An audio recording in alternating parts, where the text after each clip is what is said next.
Retomamos la comunicación desde Caracas, Venezuela, cuando son las 8:06 de la mañana para conversar con el periodista especializado en la fuente política Pedro Pablo Peñalosa, quien ha estado siguiendo de cerca los movimientos que ha dado la oposición en los últimos días.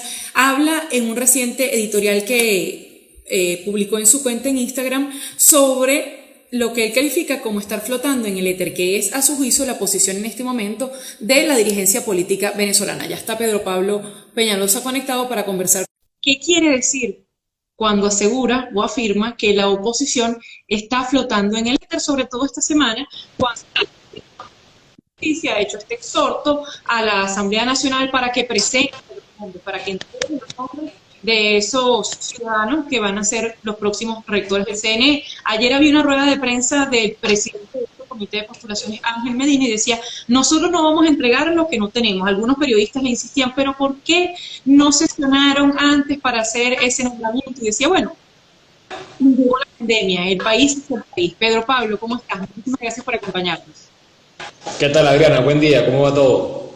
Muy bien, Pedro Pablo, ¿por qué dices que la oposición está flotando en el éter? Bueno, a ver, en ese editorial yo lo que señalo es que desde el día 30 de abril, digamos, yo considero que se cayó una especie de vacío.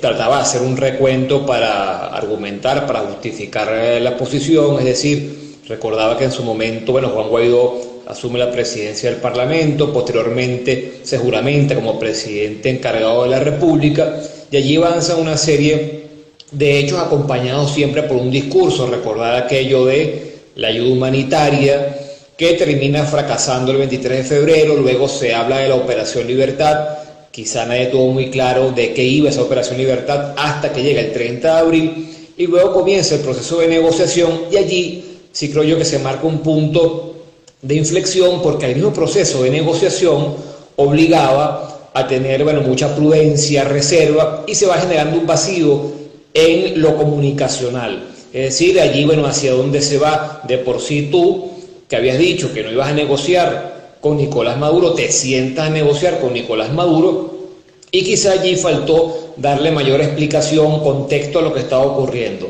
Así corrió todo este tiempo, luego fracasa la negociación, la oposición aspiraba a que el mayor costo político cayera sobre el chavismo, pero ciertamente, como señalo, esa negociación no fue acompañada, digamos, de un discurso que la presentara con mayor, digamos, entusiasmo, convicción. Recordar además que se decía que la negociación era simplemente un elemento más, que habían otros sobre la mesa, que todo estaba sobre la mesa. Entonces, a partir de allí, digamos, se cae en un vacío. Por la vía de los hechos se van haciendo algunos ajustes. Ya incluso el gobierno de Estados Unidos flexibilizaba, entre comillas, su posición, se abría la posibilidad de una negociación con Maduro en el poder, sí destacando toda la importancia de poner el acento en la convocatoria o el reclamo en la convocatoria de elecciones presidenciales, pero también, por supuesto, con las parlamentarias estando allí para este año. Pero lo cierto es que creo que luego de tener como una hoja de ruta muy clara, se cae en eso, una especie de vacío, se flota en el éter, porque no se alcanza el objetivo, que es el cese de la usurpación, y luego se van incorporando elementos que van cambiando el discurso y la acción, pero sin mayor claridad, hasta llegar a este punto, donde, bueno, nuevamente estamos en este debate, que era el que asomaba a principios de año, el tema electoral, pero que también, bueno, ahí faltó esa definición, se instala un comité de postulaciones, se suponía entonces que avanzaba una negociación, pero luego viene el coronavirus, la pandemia, todo se paraliza, al menos ante la opinión pública, hasta este momento donde el chavismo aprieta el acelerador con su Tribunal Supremo de Justicia. Entonces a eso me refiero cuando no se tiene claro no solamente la estrategia, que ahora sale entonces el tema del gobierno de emergencia nacional, sino también el tema del discurso, de cómo tú le transmites a la gente para que la gente entienda hacia dónde avanza y lo asuma también, como en su momento asumió la hoja de ruta con los 3 pasos. Bueno, si ahora el momento es el gobierno de emergencia nacional, tienes que poner entonces allí todo el esfuerzo para que la gente, factores no solamente políticos, sino sociales, asuman ese discurso, sepan cómo pueden incorporarse, qué pueden aportar, cómo pueden colaborar. Entonces creo que cuando eso no se tiene muy claro, es a lo que me refiero con estar en el éter, porque tú, digamos, no sabes a qué atenerte, no sabes hacia dónde te diriges, o sea, con claridad, y eso genera entonces confusión, desmovilización y también divisiones, fricciones, porque falta tener claro esa agenda que para mí sería fundamental, porque más allá de buscar la unidad en torno a un líder, creo que debería construirse, y es más fácil que sea así, a través de una agenda, es decir, unos principios claros que convoquen a esa mayoría que tendrá al frente un liderazgo, sí, pero que sean esos principios que convoquen a sectores sociales y políticos para que puedan todos empujar hacia un mismo objetivo. Lo que pasa es que cuando dices esos mismos principios, la gente te podrá decir, a mí me vendieron el cese de la usurpación, gobierno de transición, elecciones libres y no me cumplieron. Y si me ofreces elecciones ahorita, ¿dónde está el cese de la usurpación que tú me vendiste? Es muy difícil para la oposición echar para atrás el mantra que predijo el 23 de enero del año 2019. Mira, yo creo que se trata de analizar lo que ha ocurrido y explicarle a la gente cuál es el objetivo y qué se puede hacer. ¿Me explico? Es decir, en otros momentos, recordemos, por ejemplo, cuando no se fue a las elecciones parlamentarias del 2005.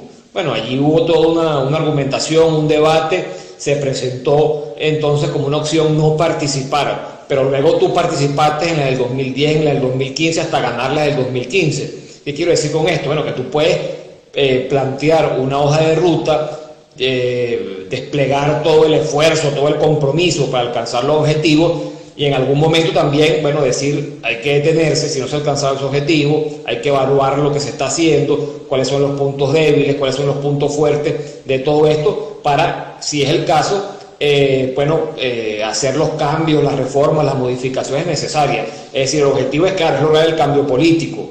A veces tendrás que buscar un camino, a veces otro, dependiendo de las circunstancias, de las condiciones. Obviamente, en este momento, llamar a la gente a votar no genera mayor entusiasmo. ¿Por qué? Porque es que el punto está en luchar por las condiciones, por las garantías.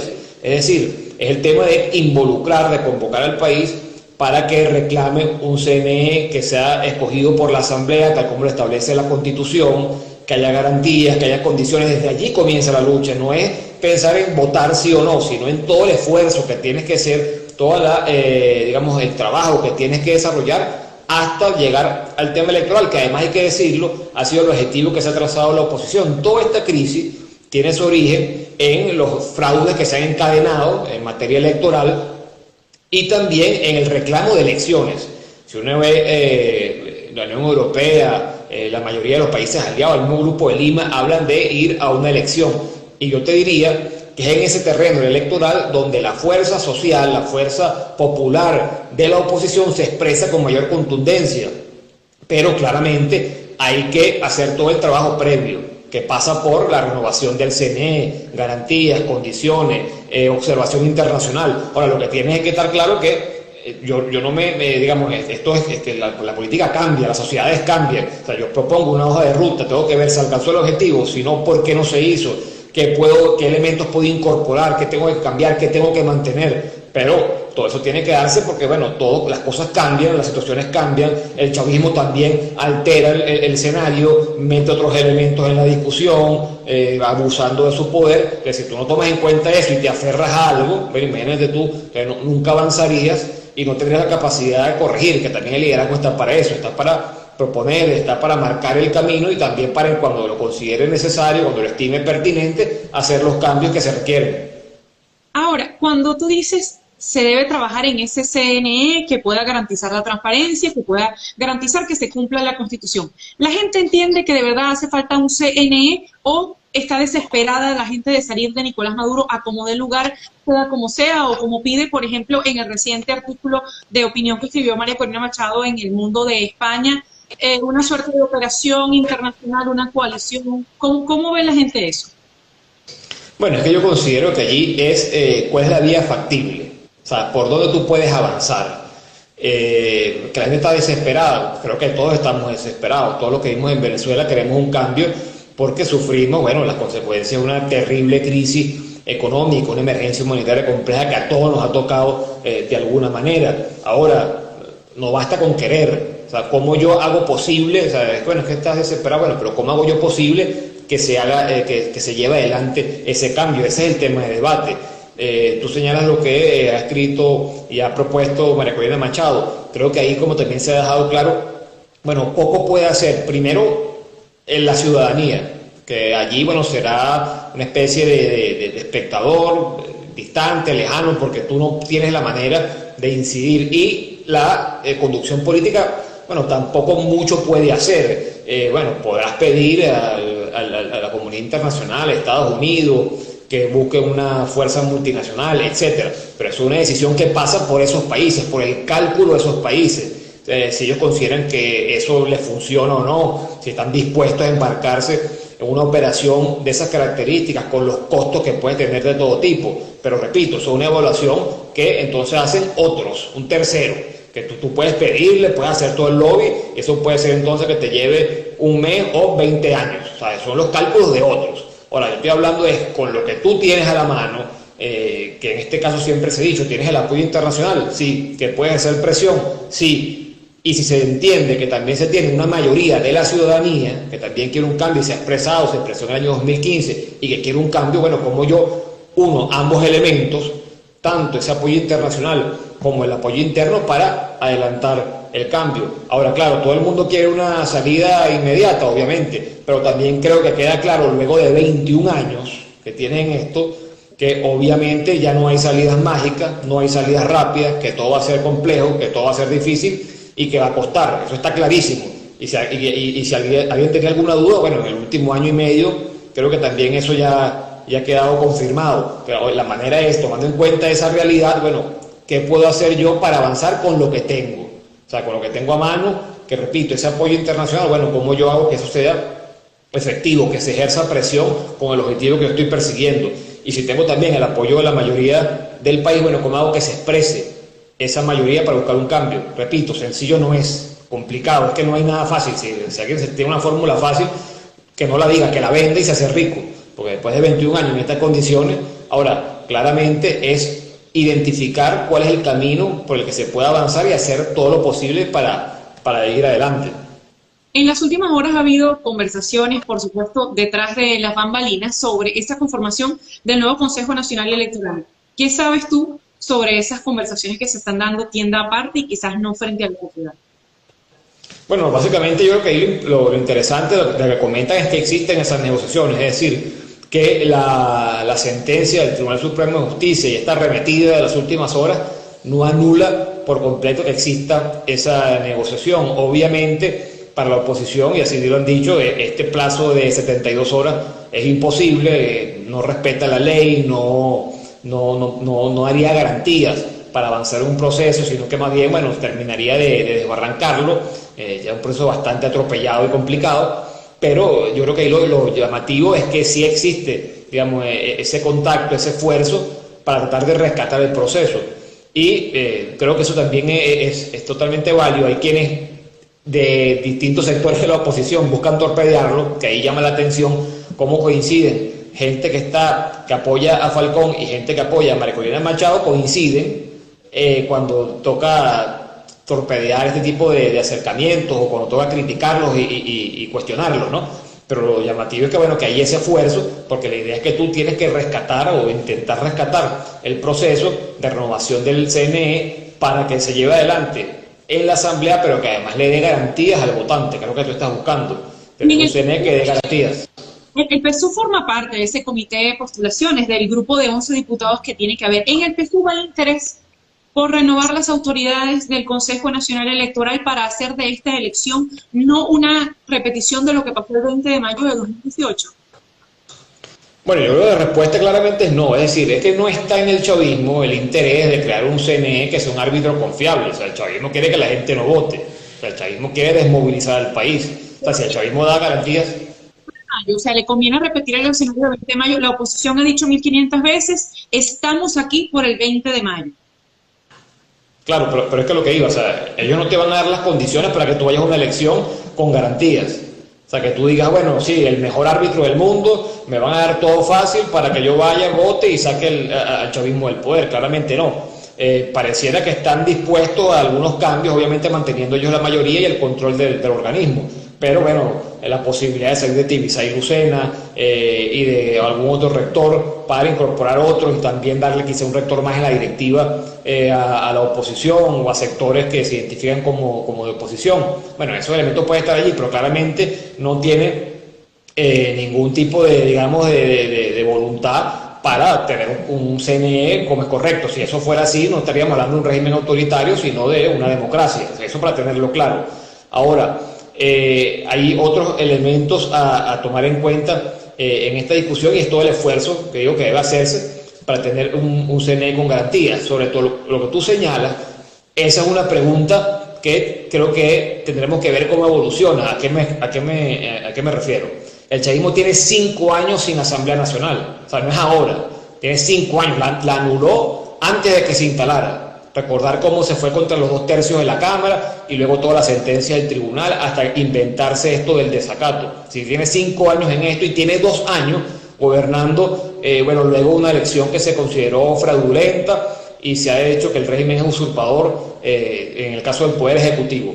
Y así han seguido en el poder. La pregunta es, ¿creen que es viable, que es posible continuar así? ¿O necesitan algo de legitimidad? Esa legitimidad se la va a dar solamente que haya una elección con condiciones donde participe la oposición, no donde participen 3 o 4 que no representan a nadie o que en este momento no significan mayor cosa, sino que los partidos que están en el G4, la mayoría parlamentaria, vaya a esa elección. Entonces, claro, sin esa legitimidad, obviamente el margen de maniobra internacional del chavismo cada vez será más reducida. La posibilidad de conseguir dinero en el exterior, inversiones, financiamiento, las importaciones, etc. Entonces, claro, la pregunta es esa: ¿el chavismo cree que puede seguir gobernando así como lo ha hecho hasta ahora, profundizar en esa línea y entonces terminar un país totalmente destruido, como ya lo estamos viendo, pero en un escenario aún peor, visto que no tienes mayor capacidad entonces de financiamiento y de maniobra internacional? Eso es lo que está pendiente. Lo cierto es que llevan 5 años practicando, 5 años sin Asamblea Nacional, y como digo, del 2018 sobre una elección fraudulenta, ¿no? Pedro Pablo, tú has mencionado, por supuesto, los actores de esa mesa de diálogo nacional que van a por una elección sea como sea, pero dentro de la oposición G4, hay quienes quieren participar en la Asamblea Nacional. Por ejemplo, hemos visto posiciones como la de Enrique Capriles, que recientemente en un Zoom que hizo con otros miembros de Primera Justicia decían, no vamos a una farsa, pero en un artículo que publicó en El País de España, pues hablaba de los errores que se cometieron con ese mantra. Hay actores moviendo para que la elección sea justa. A ver, yo te diría que hay dentro del G4 claramente, no solamente Capriles, otros dirigentes muy importantes que quieren retomar la vía electoral. Lo que han señalado hasta este momento son 2 cosas. Uno, que no van bajo cualquier circunstancia. Hay quienes creen que sí, o hay quienes apuestan que sí, pero hasta ahora, digamos, la mayoría allí dice no podemos ir en cualquier condición, tiene que haber garantías, tiene que haber un nuevo CNE, tiene que haber, cosas que transmitan confianza al elector. Y otra cosa que también ponen sobre la mesa es tomar una decisión en unidad, es decir, evitar que se van 2 partidos, un partido, sino que actuar en unidad y con condiciones. Ahora, claramente hay dirigentes de varios partidos, o diría que casi de la mayoría allí, que apuesta, por buscar una vía electoral, o sea, retomar la vía electoral, pero pensando en que esa vía electoral sirva para el cambio, para la transformación política, no para la cohabitación, que también son cosas distintas, o sea, no para tener 20 diputados en la próxima asamblea, sino, buscando que sea, que marque un punto de inflexión, que sea una movilización que permita apuntar hacia el cambio político y reconducir la estrategia de la oposición, pero no yendo en cualquier condición. ¿Quiénes son los dirigentes del G4 o de los partidos importantes que están remando hacia ese lado? Bueno, pero es que fíjate que hay algunos casos. Ayer el mismo gobernador del estado, Nueva Esparta, Alfredo Díaz, publicaba un tuit en esa línea. Ellos lo han dicho abiertamente. Henry Ramos ha expresado, que considera que es importante la participación electoral, que apuestan por la vía electoral, no apuestan por una vía de golpe militar o de insurrección ni de invasión o fuerza multinacional. Eso lo han dicho públicamente, pero también han señalado, no es que vamos a ir al matadero y no vamos a ir divididos, o sea, vamos a ir, peleemos por condiciones, alcancemos condiciones, garantías, la renovación del CNE, etcétera, observación internacional, para que la gente pueda expresarse y que ese voto sea para el cambio y permita reconducir la estrategia de la oposición. Lo que nos están diciendo es, bueno, yo voy en cualquier condición a inmolarme allí para terminar con 10 diputados y que el chavismo tenga toda la Asamblea Nacional y aquí no ha pasado nada. No, o sea, por eso te digo que incluso son cosas que se han planteado abiertamente, públicamente, pero que, digamos, tienes que cubrir una serie de elementos para ir, porque también han dicho, no vamos a ir divididos, o sea, no pensamos que yo me voy por mi cuenta y dejo a los demás a un lado, ni tampoco ir bajo cualquier circunstancia. Entonces creo que eso, digamos, un tema que está en el debate y que forma parte de todo este esfuerzo que te digo de reconducir esa estrategia para apuntar hacia el camino del cambio. Para cerrar, Pedro Pablo, ¿vamos a tener un blanco con el Consejo Nacional Electoral o se va a imponer el TSJ?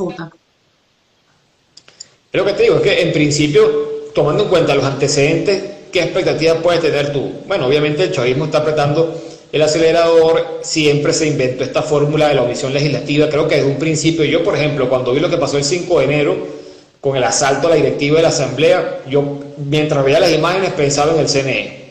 Yo decía, esto es lo que está anulando, lo que está liquidando es el CNE, o sea, porque estás anulando el espacio, estás creando un nuevo obstáculo, una nueva dificultad, no solamente es todo, digamos, las acciones que han ido para obstaculizar y dificultar, sino que además asalta a la directiva de la Asamblea para hacerlo aún más difícil. Entonces, obviamente, con estos antecedentes, creo que poca gente puede apostar por el éxito, pero eso no quiere decir que tratando de sacar provecho del apoyo internacional, de las realidades, de la presión y también del sentimiento de cambio, tú no hagas el esfuerzo para tratar de avanzar por la vía de la renovación del CNE y por la vía de las garantías electorales.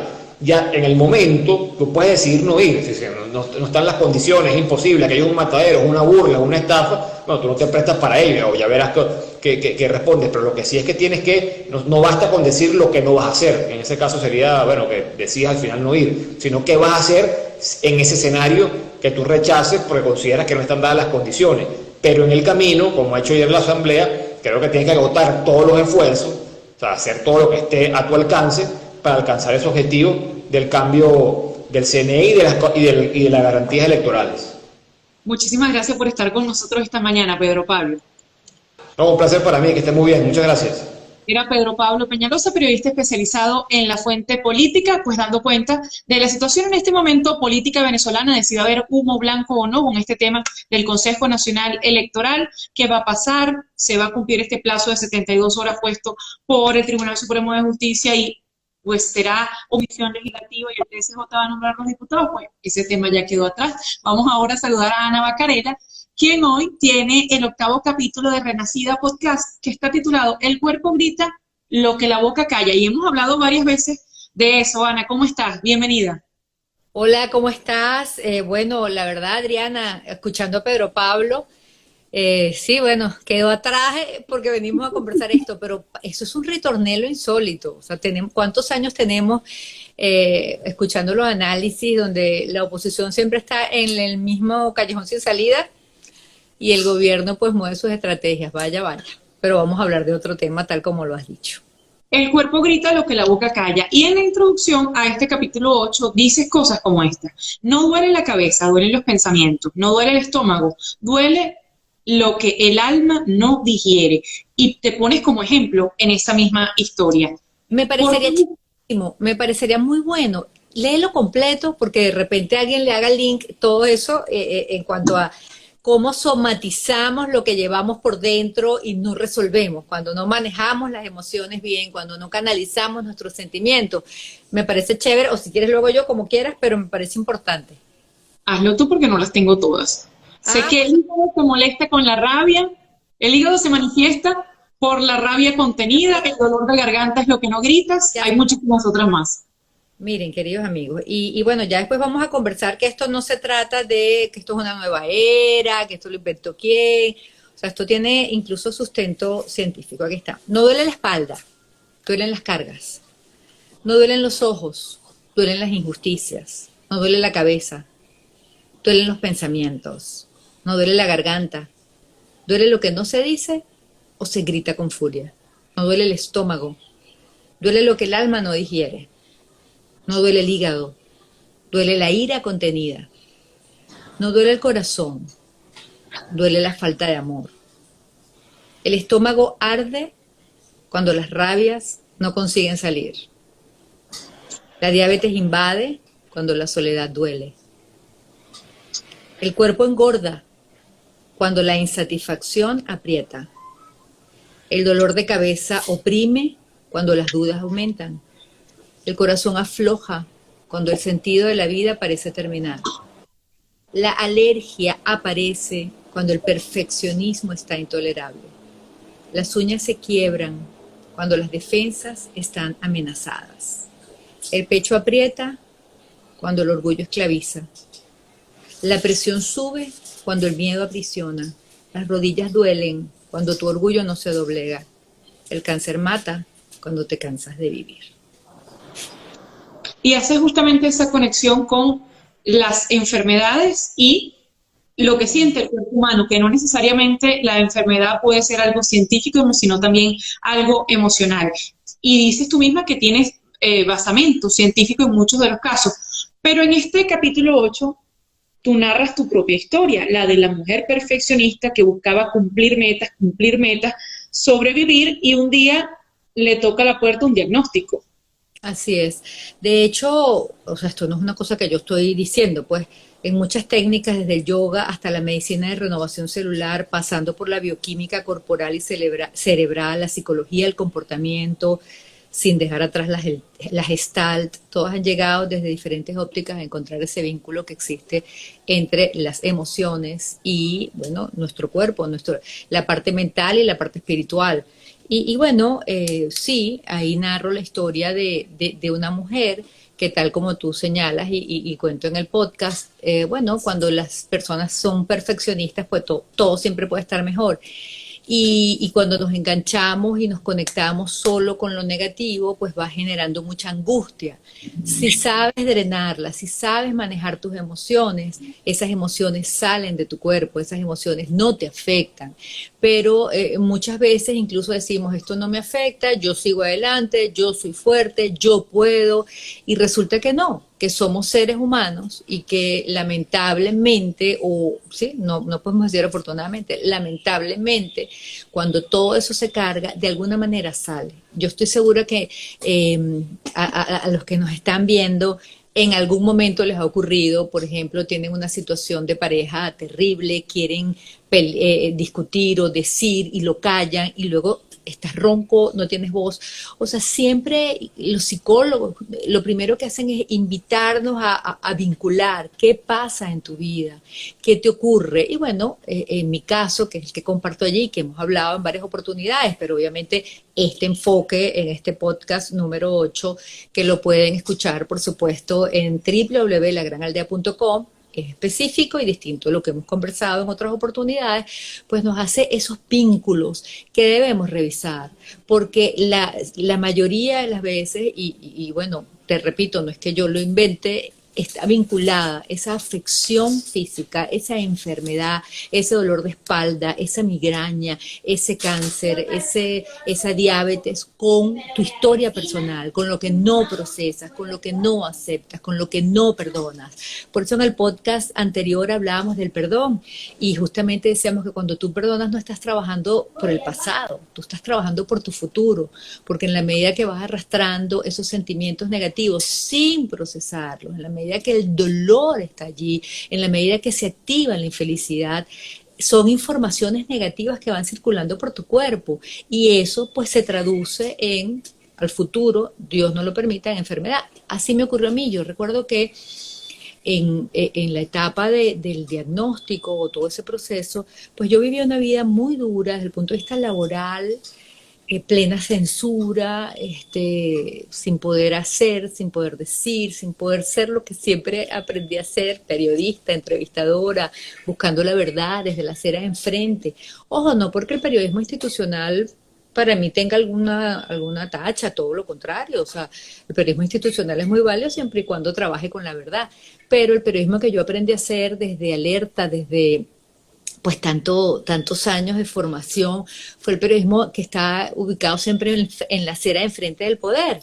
Y sí, Sofi, no te preocupes, no te tomes la leche, mi amor, déjala así. Estoy escuchando. Comiendo leche con cereal. Les decía, y bueno, era un proceso de muchísima censura, de muchísima situación difícil en los medios de comunicación, y luego también un proceso en casa complicado. Y tú juras que puedes con todo, y tú juras que tú eres... Y bueno, no, llega un momento en que no sientes felicidad, no sientes, te agobias de tantas cosas, y bueno, oh, sorpresa, resulta que el cuerpo decidió hablar por ti y se quiere ir. Y bueno, en mi caso, como ya ustedes saben, el diagnóstico y todo el proceso, y es cuando eso te sacude y sigues adelante. Ayer hablaba justamente con Alejandro de la Gran Aldea, a quien quiero tanto y quien me invitó a formar parte de este proyecto. Nosotros ayer estuvimos 7 horas sin luz. Antier tuvimos luz, pero el día anterior estuvimos 8 horas sin luz. Y entonces él decía, es muy fuerte. Y yo le decía, Alejandro, por lo que yo viví, tú me pones en un desierto, pero me pones sana y me pones con mis hijas y yo voy a ser feliz. Porque la felicidad se construye y yo estaré tan agradecida de tener salud y de estar junto a mis hijas que yo voy a encontrar la manera de ser feliz. En ese desierto, sin luz, vive como hago. Pero mis hijas, si me duelen, ¿me explico? O sea, entonces eso es justo, no es justo que tus niñas, pues, bueno, entonces tratar siempre de buscar el lado, el momento educable, y entonces, bueno, sí, es seguir adelante y no pararnos con esa situación. Pero todo tenemos que canalizarlo. Si no lo canalizamos, queridos amigos, de alguna manera sale, desde el más simple dolor de cabeza, porque tienes pensamientos que te agobian, el más simple dolor de garganta, a una enfermedad profunda. Ojo, que todas las enfermedades, me vas a preguntar, bueno, y un bebé que tiene, no sé, cáncer o que tiene leucemia, que se angustió el bebé, bueno, por eso te digo, o sea, no es que estamos hablando de todas las enfermedades, esto no es una regla matemática, pero solo es una invitación a revisarnos, solo es una invitación a soltar las piedras, solo es una invitación, y si te resuena, maravilloso, si no te resuena, pues igual, es algo que, repito, no lo estoy diciendo yo, además mi naturaleza periodística me hace buscar siempre fuentes confiables, no es que yo me voy a poder escribir sobre cualquier cosa que acabé de escuchar, y bueno, es una invitación a reflexionar, y nunca está de más revisarnos y ver qué hay por ahí, cuántas piedras hay por ahí, y cómo eso se puede traducir, porque definitivamente el cuerpo grita lo que el alma calla. Y hay algo que quizás no es científicamente, pero es algo muy común. Cuando tienes una preocupación, tienes un dolor de estómago terrible. Cuando algo malo te pasa, el dolor de estómago te carcome, no te carcome, quizás, ay, es que estoy enfermo el corazón, no, te está matando el estómago. Pero quisiera tocar otro punto, porque es la segunda vez de estas conversaciones que lo nombra, y es el periodismo. Esos tiempos de censura que los hemos vivido todo en esta Venezuela de los últimos 20 años, quizás a lo mejor tú en los gobiernos democráticos también los viviste, pero en estos últimos 20 años no hay ningún periodista que no lo haya vivido. Tú dejaste a un lado el periodismo político, es decir, tú sigues haciendo periodismo, pero ya no tienes ese programa de información y opinión que tenías. ¿Tú sientes que el haberte retirado de ese periodismo político quizás te sanó por el estar todo el tiempo con esa mordaza de no puedes decir esto, evita esta palabra, autorregúlate, como nos dijo alguien muy conocido? Sí, claro, Adriana, fíjate, yo tomé la decisión, a mí de verdad, después de Venevisión, cuando renuncié a Venevisión, eso fue en 2013, diciembre de 2013, yo comencé a trabajar en Unión Radio y la verdad pues fueron años fantásticos. Estuve el 2014 en Unión Radio, luego el 2015 pues por el diagnóstico interrumpí, intenté seguir trabajando una vez que tenía ya el tratamiento y luego me tuve que ir a Nueva York en 2016 para el trasplante, volví.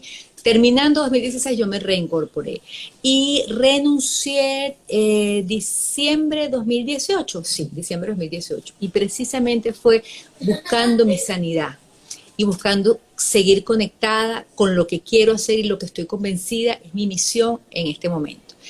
Por ejemplo, recuerdo Daniela Bascopé, esta actriz, no sé si la recuerdas, que ella muy el año 7 creo. Exacto, muy joven le dio un tumor, le salió un tumor en el cerebro. Y ella, bueno, después de todo su proceso, ha escrito libros inspiradores, motivadores, ella renunció al tema de actuar, o ahora ella dice que escoge muy bien esos papeles, porque el actor se mete en el personaje. Y cuando el personaje es sufrir y sufrir y sufrir y sufrir, ojo, para la mente no hay diferencia entre que si estás actuando y lo estás viviendo a que no te está pasando. Incluso cuando tenemos pensamientos negativos, cuando creamos imágenes mentales de situaciones que no han ocurrido, pero es que va a pasar, no sé qué más, la mente trabaja para eso, en función de eso. Entonces ella decidió no hacerlo. Y es comprensible. En mi caso, yo repito, el único periodismo que hacer es el periodismo serio, de crítica, constructiva, cuando hay cosas positivas, por supuesto, pero, o sea, yo me escuchaba a mí misma y llegó un momento en 2018 que decía, ojo, yo soy oyente de mí y no lo estaré escuchando, porque eran 2 horas de crítica y sobre todo el tema de la salud, la muerte de los niños JM de los Ríos, el problema de 2018 estaba bien complicado, los medicamentos, bueno, todo lo que sabemos. Y yo dije, ya va, por una parte estoy recorriendo el país presentando mi conferencia Renacida, por una parte voy a las empresas a presentar mi conferencia Renacida, a presentar conferencias inspiradoras, motivacionales, invitando a seguir adelante, y por otra parte tengo 2 horas diarias, de 11 de la mañana a 1 de la tarde, en una letanía y lectura de injusticias, porque además el romanticismo del periodista te invita a, bueno, yo me arriesgo, porque esa es la otra, estás en una cuerda floja todo el tiempo, estás evaluado, estás grabado, estás amenazado, estás perseguido, todo lo demás, yo me arriesgo, pero a cambio de que la situación se transforme para bien. Cuando todo sigue igual, cuando lo que está, yo decidí por sanidad mental y por eso, bueno, en Unión Radio, ¿verdad? La gente que quiero tanto me dijeron, Ana, por supuesto, y yo quiero ahora, y estoy esperando una oportunidad para hacer un enfoque distinto. Entonces sí, ese periodismo decidí que alejarlo en mi vida porque era 2 horas conectarme con tanta tragedia. ¿Que estoy ahora así? No, pero bueno, uno escoge, ¿verdad?, los caminos a través de los cuales puede ser más productiva. Y yo estoy convencida que el tránsito mío por ese proceso, por ese diagnóstico, por todo lo que viví, tengo una misión asignada por Dios. Y es justamente ya parar con el tema de atormentarte, ¿verdad? Porque lamentablemente no te atormenta el periodista, te atormenta la realidad, pidiéndote que sigas siendo real, pidiéndote que no te resignes, pero dándote herramientas, oye, para seguir subiendo esta cuesta, ¿sabes? Dándote puntos de apoyo para que tú sigas buscando la defensa de tus derechos. Ayer una de mis hijas me decía, mami, esto hay que reclamarlo. Entonces decía, vamos a hablar con Darwin, con el alcalde de Baruta. Vamos a hablar porque ellas conocen a Darwin. Vamos a hablar con... Mi amor, Darwin no tiene nada que ver con que llevemos 7 horas sin luz. Claro, mamá, porque esto no puede ser justo. Sí, mi amor, tenemos que quejarnos, pero... ya va, o sea, ya lo dijiste, te doy la razón, pero ahora vamos a hacer las arepitas de colores que terminamos haciendo. Ella escogió las arepitas rosadas y su hermanita escogió las arepitas azules y nos quedaron riquísimas. Entonces, bueno, ahora decidí que mi camino como periodista, como comunicadora, es utilizar las herramientas que gracias a Dios la vida me ha enseñado desde el punto de vista discursivo, desde el punto de vista analítico, desde el punto de vista expresivo, y además que la vida me ha enseñado desde el punto de vista vivencial para ofrecer herramientas para seguir adelante en la vida, o en Venezuela, si quieres estar en Venezuela, pero en la vida, porque si vivir en este país es complicado, vivir con nosotros mismos y lograr la felicidad a diario es complicado, aquí y en Noruega. Hablabas de las imágenes mentales, que muchas veces nos hacemos telenovelas en la mente cuando estamos pasando. Tú acabas de hablar del tema de la luz, pero los venezolanos a diario tenemos cualquier tipo de problemas que no son solucionados después de 7 horas y en muchos casos ni siquiera en 56 horas. Esas novelas mentales también enfermas. ¿Cómo decirle a la novela, sal de aquí, que yo necesito hacer otra cosa y no ocupar mi mente en pensando que va a pasar, esto me va a pasar porque ahora voy a caminar de este lado y me voy a tropezar con esta piedra y la piedra me va a golpear el pie y ahora no voy a caminar? Bueno, precisamente es un proceso mental y consciente. Y justamente cuando te presento, por ejemplo, en este podcast, que repito, a los que se están incorporando, este es el capítulo número 8, lo pueden escuchar en www.lagranaldea.com. Cuando te presento en este podcast el vínculo que existe científicamente, no es absoluto así porque en la vida nada es absoluto, pero científicamente el vínculo que puede existir entre las emociones, igualmente estamos hablando de las negativas, pero las emociones positivas pues también tienen un resultado maravilloso. Y cuando tú hablabas, por ejemplo, que uno está nervioso, le da en el estómago, yo me acuerdo de mi papá, él tenía úlcera, cada vez que agarraba una rabieta le ardía el estómago, y es justo una de las reflexiones, cuando te arde el estómago, qué situación no aceptas o qué situación te angustia. Y entonces, bueno, ofreciéndote estas herramientas y estando consciente de que ojo, todas estas impotencias, porque son impotencias, porque ayer mi hija no encontró a quien reclamarle, ¿sabes? Porque con sus 9 años ella dijo, bueno, no hay luz, el único que yo conozco que tiene una función pública se llama Darwin, porque no se acuerda bien el apellido, vamos a reclamarle a Darwin. No, mi amor, no hay a quien reclamarle. Y le dije, si esto fuera una democracia tendríamos a quien reclamarle, pero no hay a quien reclamarle. Entonces, eso es una impotencia que tú hoy te paras y dices, bueno, ay, hoy hay luz. Ah, bueno, la gasolina, ajá, el agua, porque entonces ayer tampoco había agua, salía pantano, porque después de 7 horas sin luz, el pantano, entonces, niñitas, el baño sucio, mami, ¿cómo voy a hacer pipí en ese baño sucio? No bajen el agua porque va a ser peor, y entonces, bueno, en fin, y lo que tú dices son problemas puntuales, porque hoy tengo el baño limpio, para tantas personas no se soluciona en 7 horas, en 56 no se soluciona. Entonces, toda esa impotencia, o la canalizas, o te enfermas. Pero, otra vez, perdón, no es así, no es blanco o negro, pero dentro de los matices del gris, podría pasar que si no la canalizas, podría tener una afección física. Entonces todo puede estar peor, porque además de todos los problemas que tienes, además de la esposa maltratadora, además del esposo maltratador, además de que o que estás sola y terminaste con la relación de pareja, o que tienes un hijo con adicciones, o sea, además de todo eso, enfermo. Entonces, ¿cómo hacerlo? Es complejo, cada uno encontrará una vía, pero desde la conciencia, entender que por más que todo, porque todo se esté cayendo, tú tienes que buscar preservar tu salud, canalizar esas emociones, escribir llena de rabia, romper los papeles. Eso te ayuda. ¿Cómo encuentras esas vías? Porque siempre te pongo el ejemplo de la persona desesperada que está en su casa, que ayer le quitaron el DirecTV, no tiene luz, o sea, lo logró, agarró un libro, pero entonces no tiene luz. Es decir, ¿cómo tú, o qué recomendaciones le das a la gente para encontrar esa manera de canalizar la desesperación y la rabia? Mira, cuando uno, Dios me ampare, se fractura un brazo, uno va al traumatólogo y le ponen un yeso, o lo operan, o le ponen un clavo, o lo que sea. Cuando a ti te pasa algo, no sé, en una pierna, pues igualmente. Resulta que los procesos, el cerebro, que es tan importante, que tiene tanta fuerza que es capaz de levantar al que pesa 80 kilos o al que pesa 100 kilos, tiene tanta fuerza para tanto, para crear, para proyectarte, para visualizar, para regular tu organismo, nosotros consideramos que eso uno mismo se lo arregla. Entonces, lo que a mí siempre me ha funcionado es justamente, si el brazo se fracturó y vas al traumatólogo, si estás tan agobiado y tan desesperado, tú vas al psicólogo. Entonces tú me dices, bueno, espérate, el que no tiene luz, el que le quitaron DirecTV, el que ahorita con la cuarentena no está trabajando, ¿dónde saca plata para el psicólogo? Hay muchísimas asistencias, y más en estos momentos, gratuitas. Por ejemplo, San Pablo, @San Pablo Venezuela, que son las ediciones paulinas. Ellos tienen todo un equipo que presta asistencia gratuita, que te puedes comunicar por WhatsApp si no tienes Wi-Fi, que te puedes comunicar por correo o te puedes comunicar por una llamada telefónica CanTV. O sea, hay vías, hay canales donde necesitas esa orientación psicológica, porque más allá de todas estas experiencias que a través del podcast, lo que busco es generarte la inquietud. Lo que busco es concientizarte que en la medida que nos conectamos con tanta tragedia, el trágico puede ser tú.